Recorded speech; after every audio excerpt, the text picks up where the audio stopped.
औज़ुबिल्लाहिमिनश्शैतानिर्रजीम बिस्मिल्लाहिर्रहमानिर्रहीम अस्सलामुअलैकुम everyone, it's me Riman Ashraf and welcome back to my YouTube channel named as mathematics teacher. आज जो है वो हम लोगों ने एक्सरसाइज नंबर 2.4 स्टार्ट करनी है। एक्सरसाइज नंबर 2.4 में उन्होंने लिखा हुआ है विदाउट यूजिंग कैलकुलेटर। आपने अभी इन क्वेश्चंस में उसने ऊपर कंडीशन रख दी है कि आप लोगों ने कैलकुलेटर को यूज़ नहीं करना। Without using calculator evaluate the following. आपने ये सारे 6 क्वेश्चन हैं, इनकी जो वैल्यूज़ है वो फाइंड आउट करनी है। अब ये क्वेश्चन किस तरीके से सॉल्व होंगे अगर इस तरह की कोई कंडीशन आ जाए, तो जब कैलकुलेटर ही यूज़ नहीं करना तो अब हम लोगों ने क्या करना है, ये देखिए ये ऊपर ये एक लिखी हुई ना वैल्यू, अगर लोग 10 टू द बेस 10 हो तो उसको इज इक्वल टू 1 करते हैं। इसका क्या मतलब है कि अगर इस तरह से, ज़रूरी नहीं है सिर्फ यही, अगर लोग 2 इंटू बेस 2 भी होगा ना तो उसकी भी वैल्यू क्या आएगी, सेम आएगी। मतलब अगर ये वाली वैल्यू और ये वाली वैल्यू दोनों सेम होंगी तो उसकी जगह पे हम लोगों ने क्या पुट कर देना है, 1 पुट कर देना है। ठीक है, इस चीज़ की जब समझ आ जाएगी ना तो समझो एक्सरसाइज नंबर 2.4 का क्वेश्चन नंबर 1 जो है वो हमारे पास सोल्व हो गया। क्यों? क्योंकि कैलकुलेटर को यूज़ नहीं करना। अब जो है वो हम लोग अपना क्वेश्चन नंबर 1 स्टार्ट कर देते हैं। क्वेश्चन नंबर 1 में उसने लिखा हुआ है लोग 18 टू द बेस 2 माइनस लोग 9 टू द बेस 2। इसको अब हम लोगों ने सॉल्व करना है, तो उसको सॉल्व करना स्टार्ट कर देते हैं। तो जी ओके, फर्स्ट क्वेश्चन है लोग 18 टू द बेस 2 और साथ में है माइनस लोग 9 टू द बेस 2। अब देखें 18, सबसे पहले सॉल्यूशन लिख लेते हैं। ओके, सॉल्यूशन लिखने के बाद अब हम लोगों ने क्या करना है, लोग 2 बेस में जो 2 है वो एज इट इज़।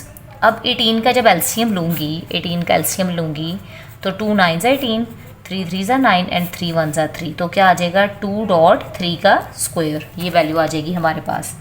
ठीक है, माइनस लोग 2 और 9 का जब एलसीएम लूँगी तो आ जाएगा 3 का स्क्वायर। इस चीज़ की समझ आ गई है। अब देखें, अब लोग के कुछ लॉज हैं, एक होता है प्रोडक्ट लॉ और एक होता है क्वोशंट लॉ। आपकी बुक में ज़्यादातर प्रोडक्ट लॉ और क्वोशंट लॉ यूज़ हुआ है और एक पावर लॉ भी होता है। तो पहले आपको ये पता होना चाहिए कि प्रोडक्ट लॉ, क्वोशंट लॉ और पावर लॉ क्या कहता है। ये देखें, ये मैं पेज नंबर आई हूँ 30 पे। पेज नंबर 30 पे अगर यहाँ पे आप नीचे देखें तो लिखा हुआ है प्रोडक्ट लॉ क्या कहता है कि लोग 20 की बेस है, x इंटू वाई है। अगर दो वैल्यूज़ मल्टीप्लाई हो रही होंगी तो लोग उन दोनों वैल्यूज़ को प्लस कर देगा। लोग b टू द बेस, मतलब log x to the base b plus log y to the base b, ये चीज़, इसको कहते हैं प्रोडक्ट लॉ। क्वोशंट लॉ क्या कहता है कि अगर दो जो वैल्यूज़ हैं वो आपस में डिवाइड हो रही हैं और अगर हम उसका लोग लेंगे तो लोग उन दोनों को क्या कर देगा, माइनस कर देगा। ये बातें आपने याद रखनी है।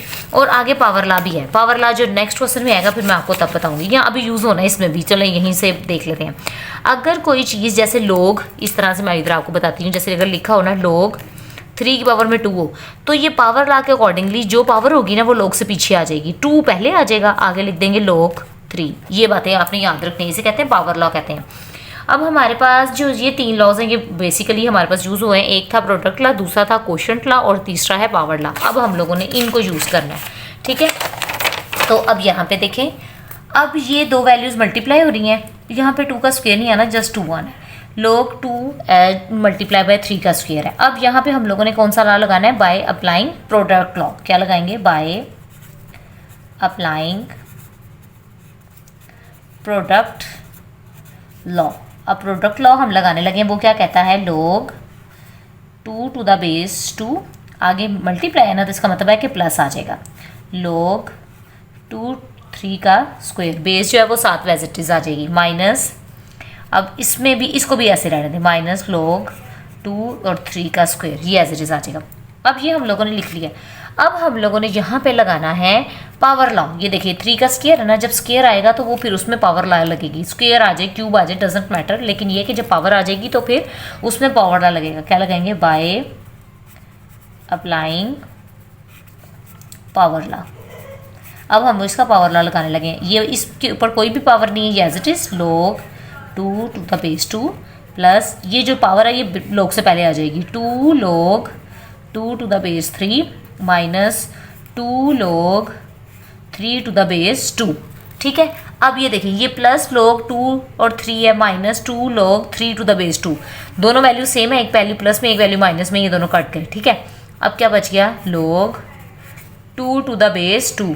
अभी हम लोगों ने पीछे, मैंने यहाँ पे ये देखें एक दफ़ा अगेन देखिए, ये भी मैंने बताया था ना, अगर लोग 10 टू द बेस, ये वाली वैल्यू और बेस की वैल्यू अगर दोनों सेम होगी तो उसको इक्वल टू किसके पुट कर देना, हम लोगों ने 1 के इक्वल पुट कर देना है। अब हमारे पास इधर एक दफ़ा लिख देते हैं, लोग 10 टू द बेस 10 अगर होगा तो उसकी जगह पे क्या लगा देंगे, 1 लगा देंगे। तो अब देखें लोग 2 टू द बेस 2 था तो इसकी जगह पे क्या लिख दिया, 1। तो यही इसका क्या आ गया, आंसर आ गया। हम लोगों ने कैलकुलेटर को भी नहीं यूज़ किया और हम लोगों ने अपने क्वेश्चन को भी सॉल्व कर लिया। अब जो है वो नेक्स्ट क्वेश्चन स्टार्ट करते हैं। नेक्स्ट क्वेश्चन में लिखा हुआ है लोग 2 इंटू 64 प्लस लोग 2 टू द बेस 2। अब देखें फिर इसको भी इजीली सॉल्व कर लेंगे। 64 का क्या लेंगे, एलसीएम। 64 का एलसीएम लूँगी, 2 3 2 2 2 1 2 6 2 8 2 4 2 2 एंड 2 1। तो 2 की वैल्यू क्या आ गई है, 1 2 3 4 5 6। तो इसको लिख दूँगी लोग बेस 2 है और 2 की पावर में क्या आ गया है, 6 आ गया, प्लस लोग 2 टू द बेस 2। अब क्या लगाएंगे, बाय अप्लाइंग कौन सा law, power law. By applying power law. Power law क्या कहता है, जो 6 है वो लोग से पहले आ जाएगा। 6 लोग 2 टू द बेस 2 प्लस लोग 2 टू द बेस 2। अब इधर क्या लगाना है, अभी ये पीछे बताया था लोग 10 टू द बेस 10 अगर होगा तो 1 की, देखिए दोनों सेम है ना और इधर भी दोनों सेम है। तो इसकी जगह पे, ये बूढ़ी की जगह पे क्या आ जाएगा, 1 आ जाएगा और इसकी जगह पे भी क्या आ जाएगा, 1 आ जाएगा। 6 1 6, 6 में 1 प्लस किए तो क्या आ गया, 7। सॉरी इधर क्या आ गया, 7। तो इस तरह से हमारा ये वाला भी क्वेश्चन सॉल्व हो गया। अब जो है वो हम लोगों ने नेक्स्ट क्वेश्चन स्टार्ट करना है। इसका थर्ड पार्ट में लिखा हुआ है 1/3 लोग 8 टू द बेस 3 माइनस लोग 18 टू द बेस क्या आ जाएगी, 3। अब देखें सिंपल, बहुत ज़्यादा आसान हो गया। 1/3 लोग 3 है, 8 का जब मैं एलसीएम लूँगी तो यहीं से देख लें 2 की पावर में क्या आ जाएगा, 3 आ जाएगा। तो 2 की पावर में क्या लगा दूँगी, 3 माइनस लोग बेस में 3 है। 18 का एलसीएम ये देखेंगे फर्स्ट क्वेश्चन में लिया था तो आया था 2.3 का स्क्वायर। तो इसको भी इस तरह से लिख देंगे 2.3 का स्क्वायर। अच्छा अब देखिए अब क्या लगाएंगे, अब क्योंकि यहाँ पे पावर लॉ लगना है और इधर प्रोडक्ट लॉ लगना है तो पहले अभी 1 मिनट रुक जाए, पहले प्रोडक्ट लॉ लगा लेते हैं। क्या लिखेंगे, बाय अप्लाइंग कौन सा लॉ, प्रोडक्ट लॉ। क्योंकि बाद में भी तो इसके ऊपर भी तो दोबारा पावर लगेगा, तो अगर इधर लगा लूँगी इधर नहीं लगाऊंगी तो फिर वो ज़्यादा मसला हो जाएगा। तो क्या लगा दूँगी, 1/3 लोग 2 टू द बेस 3 और इधर भी 3 आ जाएगा, माइनस लोग, अब प्रोडक्ट लॉ लग रहा है तो इसके साथ प्लस आएगा, लोग 3 टू द बेस 2। अब क्योंकि प्लस लगेगा लेकिन यहाँ पे बाहर तो माइनस है ना, तो वो उसको अंदर वाले को भी माइनस कर देगा, माइनस लोग 3 और 3 की पावर में क्या आ जाएगा, स्क्वायर आ जाएगा। अब लगाएंगे बाय अप्लाइंग, क्या लगाएंगे, पावर लॉ। अब कौन सा लॉ लगने लगा है, पावर लॉ। तो पावर लॉ हमारे पास है, वो क्या कहता है, wait a minute, power law क्या कहेगा कि जो पावर है ये लोग के पास आ जाएगी, 3.1/3 लोग और यहाँ पे आ जाएगा 3 टू द बेस 2 माइनस लोग 3 टू द बेस 2 और माइनस ये 2 पहले आ जाएगा, 2 लोग 3 टू द बेस 3। ये वैल्यू आ गई। अब देखें ये 3 से कट गया, इधर क्या बच गया, लोग 2 to the base 3 minus log 2 to the base 3 minus 2 log 3 to the base भी 3। ये देखें ये लॉग 2 टू द बेस 3 और लॉग 2 टू द बेस 3, ये प्लस में और ये माइनस में, इन दोनों की कटिंग हो गई। यहाँ पे आ गया -2, इधर क्या लिख देंगे -2 और ये देखेंगे फिर लॉग 3 है और बेस भी 3 है और साथ में भी 3 है तो इसकी जगह पे 1 लगा देंगे। तो इस तरह से इसका आंसर क्या आ जाएगा, -2। इस तरह से हमारे जो 3 पार्ट हैं वो सॉल्व हो गए। अब हम लोग अपने अगले क्वेश्चन की तरफ चलते हैं। अब जो हमारे पास नेक्स्ट क्वेश्चन है वो लिखा हुआ है 2 लोग 2 प्लस लोग 25।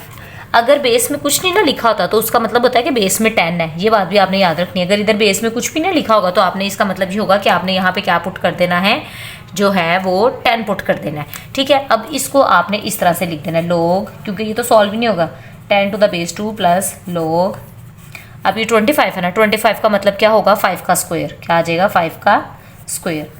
अब ये जो है 2 लोग 2 लिख दें प्लस ये जो 2 है ना, ये 2 लोग से क्या आ जाएगा, पहले आ जाएगा। तो अब मैं इसको क्या लिखने लगी हूँ, 2 लोग और आगे आ जाएगा 5 आ जाएगा। या अभी 1 मिनट मेरी बात सुने, अगर मैं इसको इस तरह से कर लूँ, लोग ये 2 जो है ये पहले लिखा हुआ है ना, लोग से पहले लिखा हुआ है, अगर मैं इसको इसके ऊपर लिख दूँ 2 का स्क्वायर और प्लस लोग इसको लिख देती हूँ 5 के ऊपर 5 का स्क्वायर। इस तरह से भी तो पॉसिबल है ना। अब देखें, अब ये दोनों में प्लस लगा हुआ है, देखिए ये इसके इन्वर्स है। जब प्रोडक्ट लॉ लगाते हैं तो दरमियान में अगर मल्टीप्लाई हो रही हो तो उसको प्लस में करके 2 दफ़ा लिख लेते हैं ना। अब यहाँ पे दरमियान में प्लस है तो इसको हम लोग बाय अप्लाइंग प्रोडक्ट लॉ लिख देते हैं। क्या लिखेंगे? By applying product law. अब देखें, लोग ये 2 का स्क्वायर है, ये ऐसे लिख देंगे लोग 2 का स्क्वायर मल्टीप्लाई बाय इसको क्या बना देंगे 5 का स्क्वायर। ठीक है, तो ये क्या बन जाएगा? लोग 4 मल्टीप्लाई बाय 25, ये बन जाएगा लोग 100। अब देखिए जी, लोग 100 बन गया। अब यहाँ पे मैंने पहले बताया कि अगर इधर बेस में कुछ नहीं है तो इधर बेस में 10 है। तो अब देखिए यहाँ पे 10 है ना, तो अब हम लोगों ने कोशिश ये करनी है कि यहाँ पे भी 10 आ जाए। लोग 10, 100 क्या होता है 10 का स्क्वायर। ये जो 2 होगा 2 लोग से पहले आ जाएगा, 2 लोग 10 टू द बेस 10, लोग 10 और 10 आ गया, इसकी जगह पे क्या पुट कर देंगे 1, और इस तरह से इसका आंसर क्या आ गया 2 आ गया। अब आपने देखना है कि जहाँ जहाँ पे भी आपने ये वैल्यूज पुट करनी है वहाँ पे आपने लिखना है लोग 10 टू द बेस 10 अगर होगा तो इसकी वैल्यू क्या आ जाएगी हमारे पास 1 आ जाएगी। ठीक है, इस क्वेश्चन की आपको समझ आ गई होगी। अब नेक्स्ट क्वेश्चन की तरफ चलते हैं जो इसका 5th पार्ट है। वो क्या लिखा हुआ है 1/3 लोग, वेट अ मिनट, 1/3 लोग 4 टू द 64 प्लस 2 लोग 5 टू द, यानी कि 25 टू द बेस क्या आ गई है 5 आ गई है।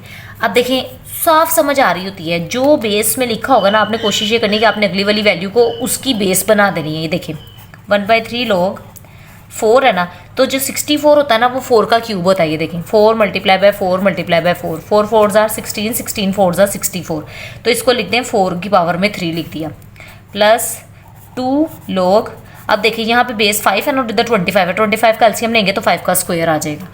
अब देखिए ये जो 3 है ये पहले आ जाएगा, तो इस तरह क्या लिखूंगी बाय अप्लाइंग, अप्लाई का करना है बाय अप्लाइंग कौन सा लॉ? Power law. जब पावर लिखी होती है तो उसके ऊपर पावर लॉ लगाते हैं। पावर लॉ क्या कहता है कि ये जो पावर होती है ये लोग के पीछे आ जाती है। 1/3 लोग 4 टू द बेस 4 प्लस, ये देखिए ये 2, तो ये वाला 2 ऑलरेडी अभी इसने भी पीछे आना है 2, और इधर आ जाएगा लोग 5 टू द बेस 5। ये इस 3 की इस 3 से कटिंग हो गई है, इधर आ गया लोग 4 टू द बेस 4 प्लस 4 लोग 5 टू द बेस 5। अब देखिए, अब ये दोनों यहाँ पे भी सेम है, इसकी जगह पे 1 आ गया, प्लस इधर 4 है और इसकी जगह पे भी क्या आ गया 1 आ गया, तो 1 + 4, तो इसका आंसर क्या आ गया 5 आ गया। इस तरह से हमारा ये वाला भी जो क्वेश्चन है 5th पार्ट जो है वो भी सॉल्व हो गया। अब हमारा जो है वो इस क्वेश्चन का लास्ट पार्ट है जो कि क्या कहता है लोग 12 टू द बेस 3 प्लस लोग 3, और इधर आ जाएगा 0.25 डिवाइडेड बाय क्या, 0.25 ही है। अब मैं इसको आगे सॉल्व कर लूँगी कि भाई इसका आगे से हम लोगों ने इसका क्या जो है वो सोल्यूशन निकालना है। अब देखें, अब 12 है ना, तो 12 का एलसीएम ले लूँगी तो क्या आ जाएगा 2 का स्क्वायर डॉट 3 प्लस लोग इधर 3 है। 25 को मैंने किस तरह से सॉल्व करना है, मैंने 25 को लिख देना है 25 डिवाइडेड बाय 100। 100 कहाँ से आया, पॉइंट को ख़त्म किया तो 1, आगे जितनी वैल्यूज उतने 0। अब देखें, इसको अभी छोड़ दें क्योंकि मैंने यहाँ पे क्वोशंट लॉ लगाना है, इसको भी ऐसे ही रहने दें लोग 3, और इधर आ जाएगा 2 का स्क्वायर डॉट 3 प्लस, इधर मैं क्वोशंट लॉ लगाने लगी। क्वोशंट लॉ क्या कहता था, माइनस में वैल्यू आएगी, लोग 3 × 25 माइनस लोग 3 × क्या आ जाएगा 100 आ जाएगा।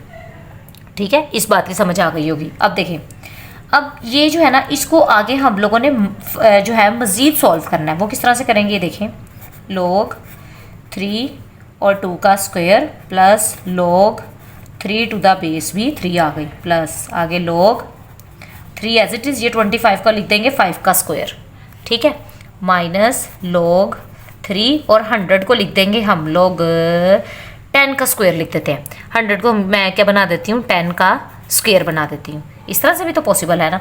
अब देखिए, अब इन सारों में क्या लगाने लगी हूँ, पावर लॉ लगाने लगी हूँ। तो पावर लॉ क्या कहता है 2 लोग 3 टू द बेस 2 प्लस लोग 3 टू, ये देखिए यहाँ पे 1 आ सकता है लेकिन अभी मैं लिख नहीं रही, प्लस ये 2 पहले आ जाएगा 2 लोग 5 टू द बेस 3 माइनस लोग, अब देखें ये 10 है ना, तो इसको पहले 2 पहले लिख लेती हूँ, 2 लोग 3 टू द बेस 10। अब इसमें से कोई भी ऐसा नंबर नहीं है जिसका एलसीएम पॉसिबल हो एक्सेप्ट 10 का एलसीएम जब वो पॉसिबल है। तो अब इसको क्या लिखेंगे 2 लोग 3 टू द बेस 2 प्लस लोग 3 टू द बेस 3 प्लस 2 लोग 3 टू द बेस 5 -2। अब ये 10 कैल्शियम लेंगे तो आएगा 2 मल्टीप्लाई बाय 5। तो इसको मैं लिख दूंगी log 2 3, ये 3 और इधर 2 आ जाएगा। अब क्योंकि आगे प्लस आना है लेकिन यहाँ पे बाहर माइनस है, वो इसको भी क्या कर देगा, माइनस कर देगा। -2 log 3 और इधर क्या आ जाएगा, 5 आ जाएगा। ठीक है, अब देखिए अब क्या करेंगे। अब हम लोगों ने इसको सॉल्व करना है, जो कि किस तरह से सॉल्व होगा ये देखें। ये रहा 2 log 3 और ये 2, ये प्लस में है और ये वैल्यू माइनस में, इसकी कटिंग हो गई। अब ये आ गया +2 log 5 टू द बेस 3 और ये भी आ गया -2 log 5 टू द बेस 3, ये दोनों वैल्यूज़ की भी कटिंग होगी। और ये आ गया log 3 टू द बेस 3 आ गया, तो ये दोनों सेम हो गए, तो इधर इसकी वैल्यू क्या आ गई है, 1 आ गई है। इस तरह से जो हमारा क्वेश्चन नंबर 1 जो था वो कंप्लीट हो गया। अब हम लोगों ने स्टार्ट करना है अपना क्वेश्चन नंबर 2। अब क्वेश्चन नंबर 2 स्टार्ट कर लेते हैं। क्वेश्चन नंबर 2 बहुत ही ज़्यादा आसान है। जब आप लोगों को प्रोडक्ट ला, पावर ला की समझ आ गई है तो इट्स मीन आपको ये वाले क्वेश्चन नंबर 2 की भी समझ आ जाएगी। अब देखिए जी क्वेश्चन नंबर 2 में क्या लिखा हुआ है। क्वेश्चन नंबर 2 में उन्होंने लिखा हुआ है write the following as a single logarithm. एक एक क्वेश्चन में कितने कितने लोगैरिथम लिखे हुए हैं ना, हम लोगों ने इसको एक सिंगल लॉग में जो है हमने अपने क्वेश्चन को कन्वर्ट करना है। तो उसको स्टार्ट करने से पहले हम लोग सबसे पहले अपने क्वेश्चन की स्टेटमेंट लिख लेते हैं। तो क्वेश्चन की स्टेटमेंट क्या थी, write the following as a single logarithm. तो मैं इसको इधर लिख लेती हूँ, राइट इन सिंपल लोगैरिथम। ठीक है, इसको सिंपल लोगैरिथम में लिख लेते हैं, जो कि फर्स्ट क्वेश्चन है हमारे पास 1/2 log 25 + 2 log और 3 है। ठीक है, ये देखिए जी अब हमारे पास क्वेश्चन है। अब हम लोगों ने क्या करना है, पहले ये जो पावर है ना, ये पावर होती है ना जो log से पहले होती है वो पावर होती है, इसको पहले इसकी पावर में लिख लेते हैं। log 25 की पावर में क्या आ जाएगा 1/2 प्लस log ये 3 है ना, ये log से पहले इसको इसकी पावर में लिख देंगे। अब log 25 का मतलब क्या है, 5 का स्क्वायर, उसकी पावर में 1/3 है, प्लस log 3 के स्क्वायर का मतलब है 9। ये 2 से कट गया, क्या बच गया log 5 प्लस log 9। अब देखें दो वैल्यूज़ प्लस हो रही हैं। अभी हम लोगों ने पीछे पढ़ा था, एक दफ़ा दोबारा देख लें। ये देखें ये नीचे लिखा हुआ है प्रोडक्ट ला, ये कहता है कि अगर दो वैल्यूज़ आपस में प्लस हो रही हो तो वो मल्टीप्लाई हो जाती हैं। तो अब इसको हम लोग किस तरह से लिखेंगे, log एक दफ़ा बाहर आ जाएगा और 5 × 9, तो इसका आंसर क्या आ जाएगा log 45। ये हमारा क्वेश्चन नंबर 1 जो था वो कंप्लीट हो गया। अब जो है हमारा नेक्स्ट क्वेश्चन है वो है log 9, सेकंड पार्ट इसका वो है log 9 माइनस log 1/3। ये देखें जी ये वैल्यू है। अब देखें log 9 को log 9 ही रहने दें, माइनस इसके ऊपर ये देखें दो वैल्यूज माइनस डिवाइड हो रही है ना, तो इसका मतलब ये है कि इसके ऊपर कौन सा लॉ लगेगा, इसके ऊपर हम लोग लगाएंगे क्वोशंट लॉ। वो क्या लगाएंगे log 1। अब क्योंकि ये माइनस हो रही है, ये वैल्यू क्या हो रही थी माइनस, इधर सॉरी 9 है, ये 9 है तो इधर 9 लिखेंगे। अब ये वैल्यू माइनस हो रही है लेकिन क्योंकि बाहर माइनस का साइन है तो इसको क्या कर देगी प्लस कर देगी, आ जाएगा log 3। अब देखो log एक दफ़ा लिख देंगे। अब ये दो वैल्यूज़ माइनस हो रही है, इसका मतलब ये कि इसने और इसने डिवाइड होना है। अब ये वैल्यू जो है वो प्लस हो रही है, इसका मतलब है कि ये इसके साथ मल्टीप्लाई होगा। log 9 3 27। ये लें जी, ये क्वेश्चन नंबर हमारे पर 2 भी जो है वो सॉल्व हो गया। अब हम लोग चलने लगे अपने क्वेश्चन नंबर 3 की तरफ, जो कि क्वेश्चन नंबर 3 लिखा हुआ है, यहाँ लिख लेते हैं। अब ये वाला जो क्वेश्चन है ना, इसमें देखें लिखा हुआ है log b का स्क्वायर और इसकी बेस में 5 है और इधर log 5 का क्यूब और इसकी बेस में a है। अब इस क्वेश्चन को करने के लिए देखें ये एक और हमारे पास लॉ है जिसका नाम है चेंज ऑफ बेस लॉ। ये बेस लॉ क्या कहता है, लिखा हुआ है log x to the base b is equal to log x to the base a log b to the base a। अगर इस तरह की कंडीशन आ जाए तो जो log के साथ वाली वैल्यू थी ना, जैसे log x है तो वो ऊपर आ जाएगा और जो log के नीचे है वो वैल्यू उसके नीचे log के साथ आ जाएगी। जैसे देखो एक मैं आपको एग्जाम्पल देती हूँ, देखा log 9 है और इधर लिखा हुआ है 5, इस तरह की अगर वैल्यू हो तो अब आप लोग इसको क्या लिखेंगे log 9 बाय log क्या बेस में क्या है 5, तो इस तरह ये। अब हम लोगों ने ये वाला जो लॉ है ना वो इस क्वेश्चन में अप्लाई करना है, तो क्या लिखेंगे बाय अप्लाइंग, कौन सा लॉ है ये, बेस लॉ। देखिए ना तो क्वेश्चन में प्लस था ना क्वेश्चन में माइनस था, तो कैसे पता चलता, तो इसमें हम लोगों ने ये बेस लॉ लगाना है। अब वो क्या कहेगा log b का स्क्वायर, log के साथ b का स्क्वायर है ना, नीचे क्या आ जाएगा log 5। अब ये डॉट का मतलब है डॉट ही क्या, तो ये मल्टीप्लाई जो भी कहना है log 5 की पावर में 3 और नीचे क्या आ जाएगा log a। ये देखो इसकी समझ आई है। अब कौन सा लॉ लगेगा, बाय अप्लाइंग पावर लॉ। कौन सा law, power law. Power law क्या कहता था, जो पावर होगी वो log से पीछे आ जाएगी, 2 log b by log 5 multiply by 3 log 5 और नीचे क्या आ जाएगा log ए, ये देखो ये log 5 और ये log 5 आपस में कट गया, क्या ऊपर बच गया 3 2 ज़ा 6, 6 log b और नीचे क्या आ जाएगा log a। अब देखो अब ये वैल्यू log के साथ है, जिसका मतलब है कि b ऊपर होगा, तो लिख दूंगी 6 log b ऊपर आ जाएगा और ये a नीचे है ना, तो इसका मतलब है कि ये नीचे होगा। तो ये देखें जी, ये क्वेश्चन इस तरह से सॉल्व हो गया। थोड़ा सा ट्रिकी है लेकिन मुश्किल नहीं है, आसान है। अब जो है वो हम लोगों ने अपना नेक्स्ट क्वेश्चन स्टार्ट करना है। नेक्स्ट क्वेश्चन हमारे पास क्या लिखा हुआ है 4 log 5x minus log 5y plus log z और बेस इसकी 5 है। अब देखें पहले जो है यहाँ पे माइनस है, पहले देख लेते हैं अगर कोई पावर लॉ लग रहा है तो नहीं। तो ये देखें ये 4 log से पहले ना, तो इसका मतलब है कि पहले पावर लगेगा। क्या लिखेंगे बाय अप्लाइंग, कौन सा लॉ लगाएंगे सबसे पहले पावर लॉ। पावर लॉ क्या कहता है log बेस इसकी 5 है और x की पावर में 4 आ जाएगा माइनस log y और इसकी बेस भी 5 है प्लस log z और इसकी बेस में भी 5 है। सबकी बेस सेम है ना, तो इसका मतलब आसानी से सॉल्व हो जाएगा। अब देखें क्या करेंगे, log एक दफ़े लिख देंगे, log 5 बाहर लिख देंगे। अब ये दोनों वैल्यूज आपस में क्या हो रही है माइनस, इसका मतलब है कि डिवाइड हो रही है x4 बाय y और ये प्लस हो रहा है, इसका मतलब ये कि ये क्या होगा मल्टीप्लाई होगा z। तो इसका आंसर क्या आ गया log बेस इसकी 5 है और आगे क्या आ जाएगा x4z बाय y। तो ये ले जी, ये वाला क्वेश्चन भी हमारा सॉल्व हो गया।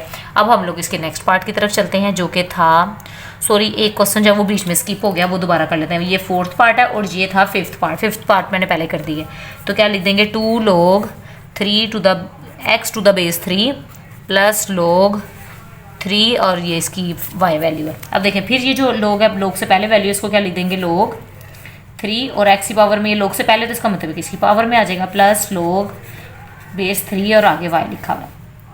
अब देखें फिर दोनों की बेस एक जैसी है, जब बेस एक जैसी होगी ना समझो, अब फौरन लॉ लगाना है। अब कौन सा लॉ लगाएगा, प्लस हो रहा है तो कौन सा लॉ लगेगा प्रोडक्ट लॉ। कौन सा लॉ लगेगा प्रोडक्ट लॉ। अब प्रोडक्ट लॉ क्या कहता है log 3 एक साथ नीचे बेस एक दफ़ा ही आ जाएगी, अब आ जाएगा x² और प्लस हो रहा है तो इसका मतलब है कि मल्टीप्लाई होगा। तो इसका आंसर क्या आ गया log बेस 3 में x²y। ये लें जी, ये वाला क्वेश्चन भी सॉल्व हो गया। अब लास्ट क्वेश्चन हमारे पास कौन सा है, vi पार्ट है, जो कि क्या कहता है 2 ln of a plus 3 ln of b minus 4 ln of c। ये देखें ये is equal to 0 log of e is equal to 1। तो ये इसको आपने ln of पढ़ना है। तो ये log है और इसको ये भी एक टाइप का log ही है, लेकिन आपने इसको ln of पढ़ना है, ठीक है। ये बात याद होनी चाहिए, ये भी सेम वही चीज़ है। तो क्या लिखेंगे बाय अप्लाइंग, कौन सा लॉ लगा देंगे, पहले पावर लॉ लगाएंगे। कैसे पता चला कि पावर लॉ लगाएंगे, क्योंकि log से पहले वैल्यू है। तो क्या लिख दूंगी ln of a और इसके ऊपर 2 आ जाएगा प्लस ln of b और इसके ऊपर 3 आ जाएगा माइनस ln of c और इसके ऊपर 4 आ जाएगा। अब देखिए प्लस और माइनस आ गया, तो बाय अप्लाइंग कौन कौन सा लॉ, प्रोडक्ट भी एक साथ लगा देंगे और साथ में कौन सा लगा देंगे कोशेंट लॉ। कोशेंट लॉ क्या होता है, जिसमें माइनस होता है, प्रोडक्ट लॉ जिसमें प्लस होता है। ln of बाहर आ गया, अंदर क्या लिख देंगे a²। अब ये प्लस हो रहा है तो ये b³ ऊपर आ जाएगा और ये c4 है तो ये c4 नीचे आ जाएगा। तो इस तरह से हम लोगों ने एक्सरसाइज नंबर 2.4 का क्वेश्चन नंबर 1 जो कि था ये, और क्वेश्चन नंबर 1 भी हमारा सॉल्व हो गया, क्वेश्चन नंबर 2 भी हम लोगों ने सॉल्व कर लिया। होप सो आप लोगों को क्वेश्चंस की समझ आ गई होगी।